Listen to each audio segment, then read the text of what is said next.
Good morning, everyone. It's Joker, and today we are back with another slime video battle.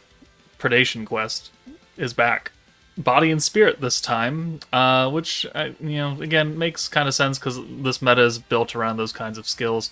But we're using a water team now against the Flame Wolf, and he's got one kind of annoying aspect to it, and it's got a 9-hit barrier, which means that you've got to send 2 turns of orbs if you're going to do it the traditional way, or you have a unit that can give you some kind of extra way to get hits in, which there is.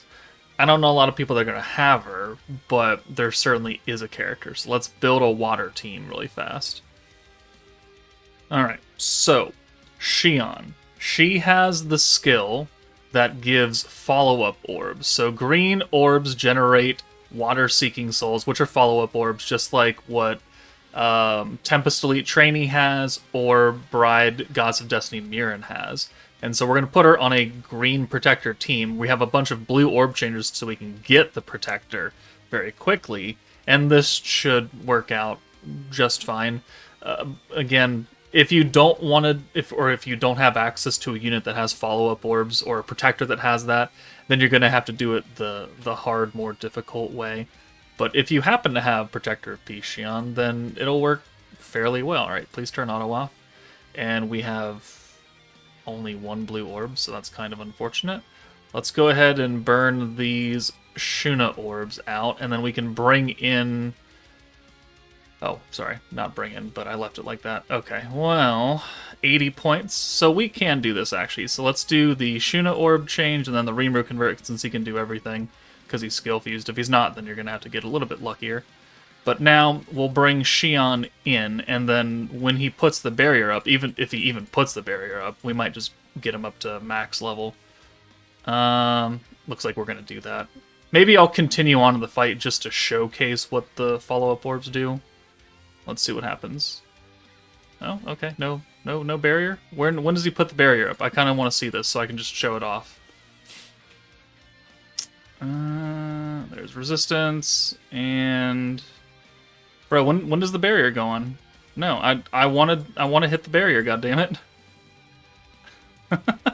5 turns? Is that what it takes? No. Okay. Well, okay, we're just going to complete it then, and I guess we'll do it on the next stage. He must have to do something to get him to activate the barrier. But it's not like an HP thing, because he has no HP bar. Alright, well, let's go to the second level, I guess. Maybe because this one has a turn limit, maybe he'll actually have a bit more urgency in trying to activate the barrier. That's kind of what I'm hoping for. Let's see what kind of luck we end up with as far as orbs turn 1.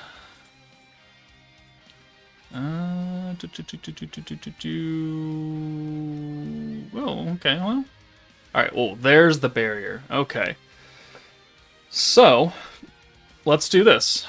Let's bring you in for Shuna. And then she gives it to green orbs, so let's do it now. So, soul skills generate water-seeking soul orbs. So we have 4 orbs here, which means that we have 4 follow-up orbs, which means we have a total of 8. Which obviously is not enough, but 1, 2, 3, 4.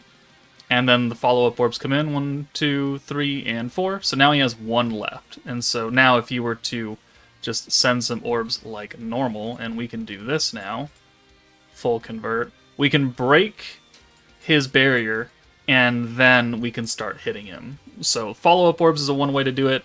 Obviously, it's better if you have an entire hand of greens, that way you can break the barrier and still do damage to him and get this meter up.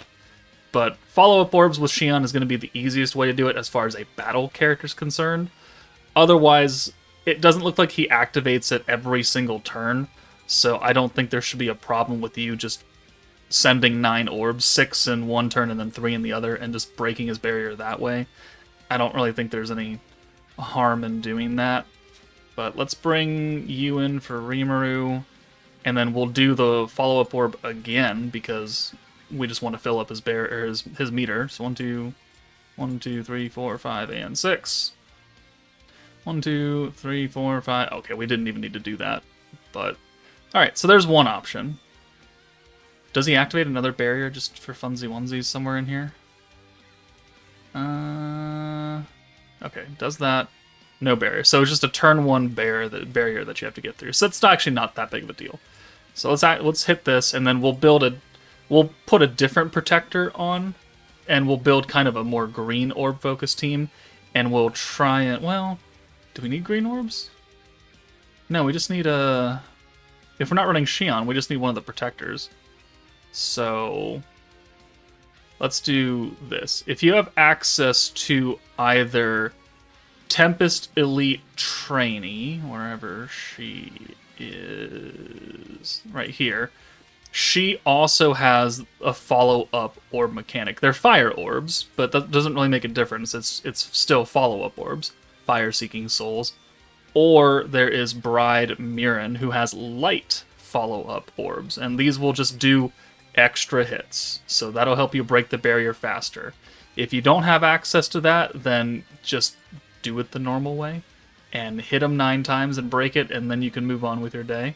But let's put Mirren in because she's the oldest protector technically, and we won't use Shion's. In fact, we'll take her off and we'll put someone else on here. Sure, why not? And then we can see that we can still get that 9 barrier hit, even if we do need to use a turn 1. Like, I still don't see a huge, super big issue with just breaking it traditionally. Nothing says you have to do it, unless this barrier gets really, really high on this difficulty. Is it still 9? Is it 12? Is it 15? It's still 9. Okay, well, I mean, we can't really do much anyways here, so let's bring Redis in, and we'll send these 3 orbs, and then that's a third of his barrier gone. Does he add more stacks to it or something? Am I missing something? No? Okay, that's just it. Okay. Boom, boom. So 6 hits, because we're going to have 6 orbs here, and we're going to break it again. 1, 2, 3, 4, 5, and 6. Okay, that was super difficult. So even though there's a barrier, it's not really that big of a deal. He lowers his defense and stuff when he has a barrier broken. He does delete. Well, we haven't been able to hit him. Never mind. That's not a deletion. It's just it didn't exist to begin with. So let's do Mirren now. She's got follow-ups. We don't need to break the barrier, but this will help us at least increase the amount of gauge we're going to hit him with, because we've got quite a few orbs here. Alright. So the ult should do extra damage because he has lower defense and lower ult resistance. Okay, well that's not very much. Never mind. 1, 2, 3, 4. And 5. And then follow-up. Boom. 2, 3, 4, 5. Yeah, that does not raise it very high. Okay. And he deletes quite a bit of it. Okay. Well, good thing we have a lot of these to go around, because it's activated for 2 turns with Mirren. So this is a single target.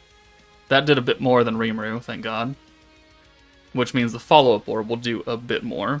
But we haven't had to re-break a barrier at all, so not a super huge deal again. And he still doesn't apply it. Okay. Let's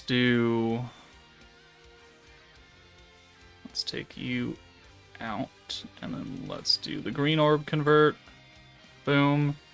And then the special convert from Fount of Wisdom. And then we'll bring in Shizuka for Rimuru. And we'll get some weakness strike for fun.